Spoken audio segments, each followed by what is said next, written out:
Y en mi corazón yo decía, el día que esto esté un poco mejor, el primer lugar al que quiero ir es a Medjugorje. Y todos me decían, ¿pero por qué? Si tenías otros trabajos, otros viajes en otros lugares. Yo decía, porque yo tengo que recuperar la paz. Para mí Medjugorje es como cuando pasas una enfermedad terrible y te dan el antibiótico perfecto.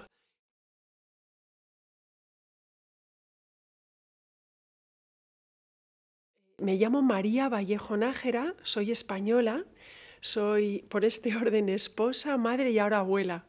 Y también soy escritora. He escrito 14 libros. El primero de ellos era ateo, atacaba a la Iglesia Católica, hablaba mal del protagonista. Ese libro casi ganó un premio importante literario.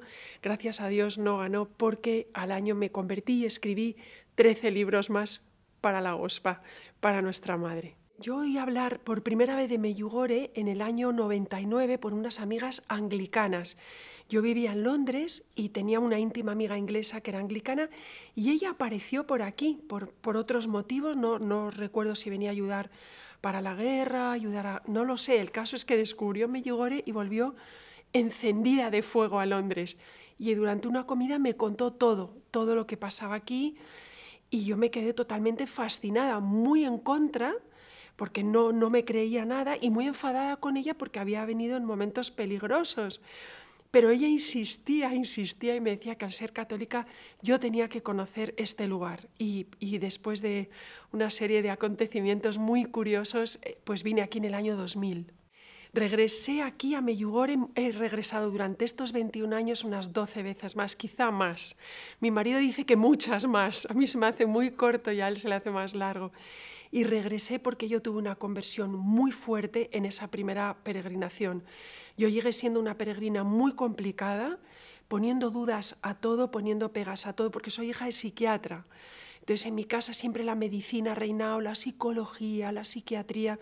Y para mí era inconcebible, yo no conocía a Lourdes, no conocía a Fátima, nunca me había llevado nadie, pero tenía como un imán en mi corazón de decir, voy a acompañar a mi amiga anglicana porque ella está verdaderamente interesada en que yo viniera. Entonces fui la peregrina pesada de la peregrinación, riñendo a todos, y todavía un sacerdote maravilloso, que fue luego mi primer director espiritual. Y lo que me pasó fue que en la iglesia yo no quería ir a misa, me aburría la misa, no la entendía. Al entrar en la iglesia, porque me obligó el sacerdote, me dijo, por favor, no seas, por educación al resto del grupo, no te quedes fuera, ven a la misa. La misa era dentro de la iglesia, había todavía muy poca gente fuera. Y entré y cuando él salió a concelebrar, ahí fue la primera vez que me quedé muy impresionada, dije, en este lugar ocurre algo, porque le vi la casulla totalmente azul, era blanca con una cruz azul brillantísima que iluminaba todo el altar, pero era una casulla normal. Yo me quedé alucinada, fascinada, y decía, este sacerdote, porque él era un hombre muy mayor, pero estaba bellísimo, dentro de su vejez, de su cansancio. Yo creo que yo le vi como el alma, pero yo no entendí nada, en ese momento estaba totalmente anonadada. Terminó la misa, yo seguía muy asombrada, también era la primera vez que yo veía una misa concelebrada con muchos sacerdotes, y justo a la salida de la iglesia nos dijo el sacerdote, andar con rapidez porque en la parte de atrás de la iglesia hay una zona redonda donde ahora se celebran las misas, y viene el vidente pequeño, Jacob, el más joven, y nos va a contar lo que le pasó. Ahí mi razonamiento malvado, digamos, actuó, dije, le voy a pillar en la mentira. ¿No? Hija de psiquiatra, todo el orgullo de los estudios, de lo que he aprendido. Yo por carrera hice la carrera de pedagogía, que tiene mucha psicología infantil. Le dije muy vanidosa y muy orgullosa a mis compañeros, no os preocupéis, ahora os voy a demostrar que es todo mentira. Y justo saliendo por la puerta de la iglesia, enfrente de donde están ahora los confesionarios, ahí todo a mi alrededor paró. Yo la única manera que tengo de explicarlo es que noté que todo lo que estaba a mi alrededor frenaba de un segundo a otro. Paró. En ese momento perdí el control de mis movimientos. Sí recuerdo a la amiga que iba andando delante de mí, que se dio la vuelta y la vi el pelo que se movía despacio, como en las películas cuando las ponen a cámara lenta, que me dijo, vamos. Y yo en ese momento tuve que mirar al cielo, no vi nada, yo no soy vidente, no tengo ninguna cosa sobrenatural, pero sí noté perfectamente y sin ninguna duda que me caía algo encima, como una lluvia. Yo lo describo como un rocío. Y el rocío, que no era agua, pero en mi entendimiento podía ser agua, fue un rocío de amor. Lo que me cayó encima casi me mata, porque fue como una oleada de amor infinita, preciosísima, dulcísima. Y en ese momento yo estaba conmovida con todo aquello y noté en mi corazón la voz de Jesús, que es una cosa muy curiosa porque yo no tenía contacto con Jesús, Dios Padre ni os cuento, y ya el Espíritu Santo me sonaba a surrealismo. O sea, yo empezaba a conocer un poquito por la Virgen, pero la voz que yo noté supe inmediatamente que era de un varón y que era Jesús que me hablaba. Y me dijo, así es como te amo, así es como amo a todo el mundo, pero ninguno me respondéis.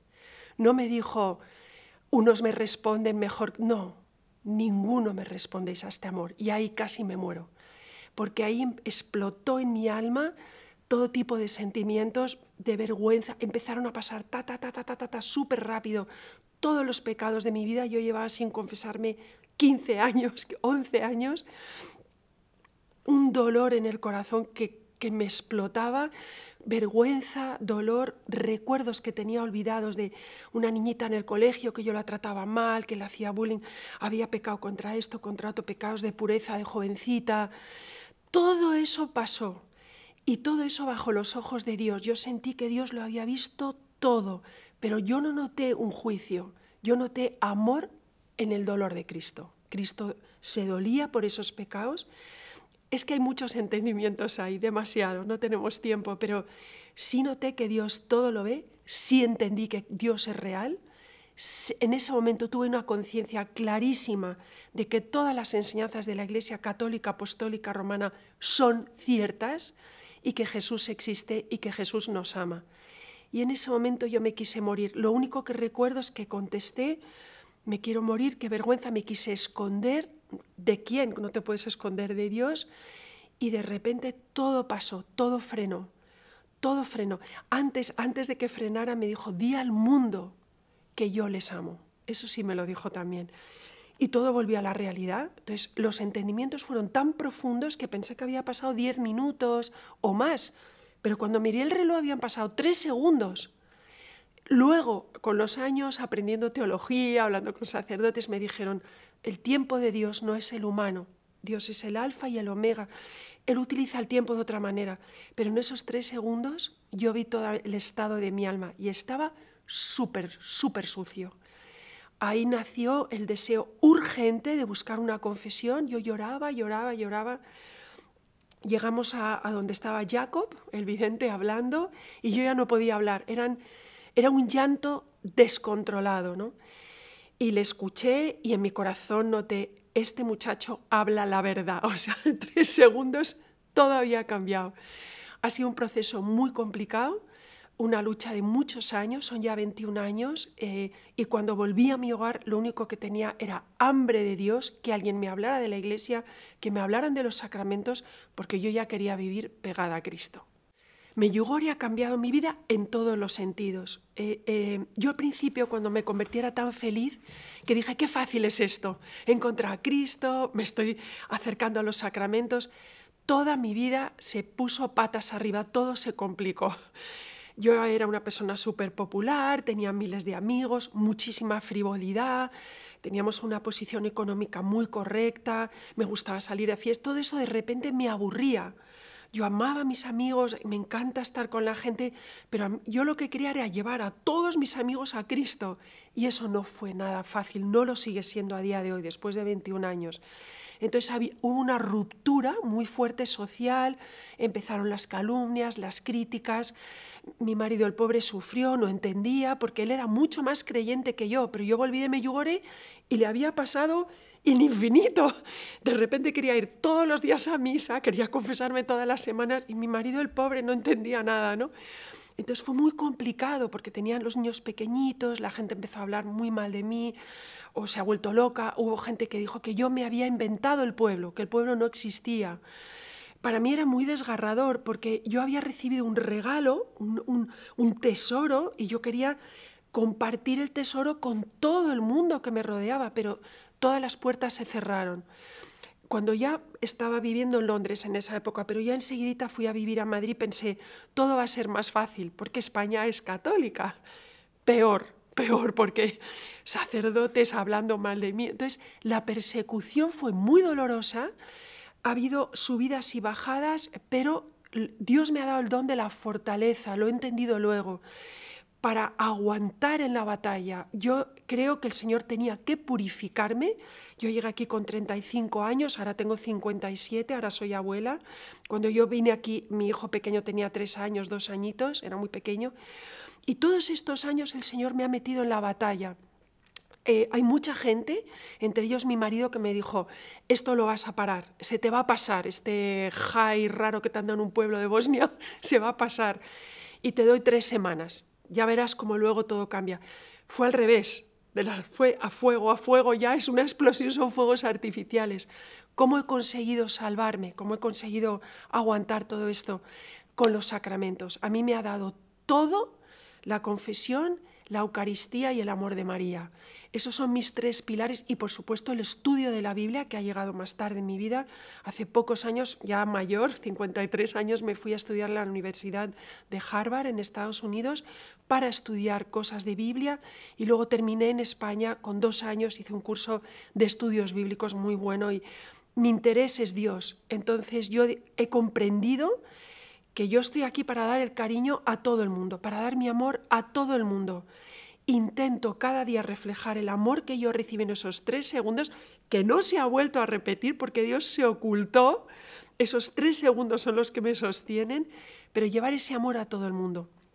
El que lo quiera recibir, yo se lo doy con todo mi amor. El que lo quiera rechazar, era muy doloroso, sigue siendo doloroso, pero he entendido que es su problema.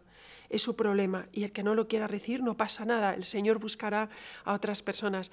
Desde esa conversión, ese primer libro que había escrito antes, que hablaba mal de los sacerdotes, de la Iglesia, recuperé los derechos para que nadie lo leyera. Yo no quería que nadie leyera ese libro y le dije, Señor, si yo tengo el don de la escritura, lo quiero utilizar para ti. Y todos el resto de los libros, 13 libros más, 10 bestsellers, son para Dios. Todos ellos basados en historias reales de conversiones, cosas del Señor. Es cierto que cuando yo volví y rompí con todo mi mundo anterior porque no me entendían, me quedé muy sola. Hubo un momento que yo lloraba delante del Santísimo en Londres y le decía, me estoy quedando sola, Señor, qué duro, porque yo estaba acostumbrada a estar rodeada de gente, de admiración, de amigos.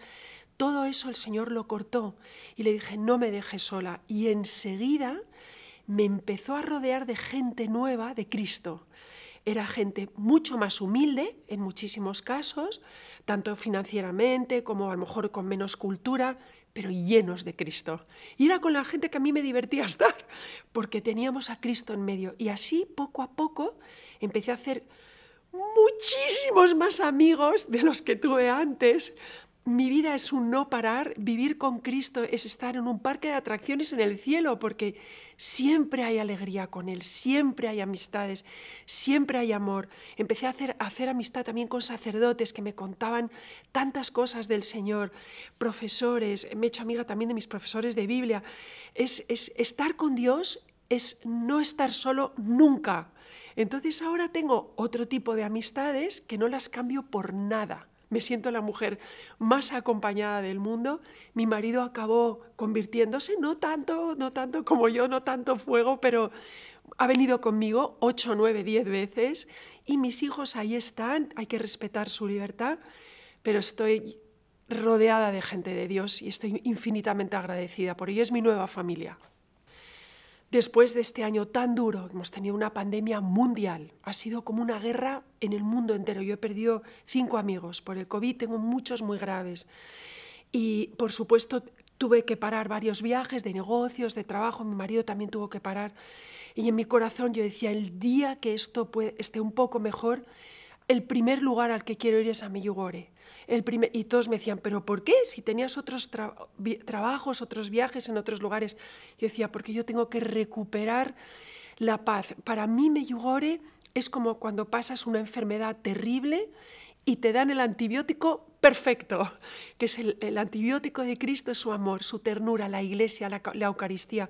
Por supuesto que lo tenemos en Madrid, pero yo en Medjugorje lo noto con una esencia especial. Yo aquí en el Monte de las Apariciones, en esta adoración increíble, yo sé que es la misma presencia que hay en Madrid, pero aquí es, digamos, son fuegos artificiales en mi corazón y los necesitaba para poder sanar las heridas que ha dejado el COVID en este año, en mi familia, en mis amigos, las muertes y todo lo que nos ha pasado.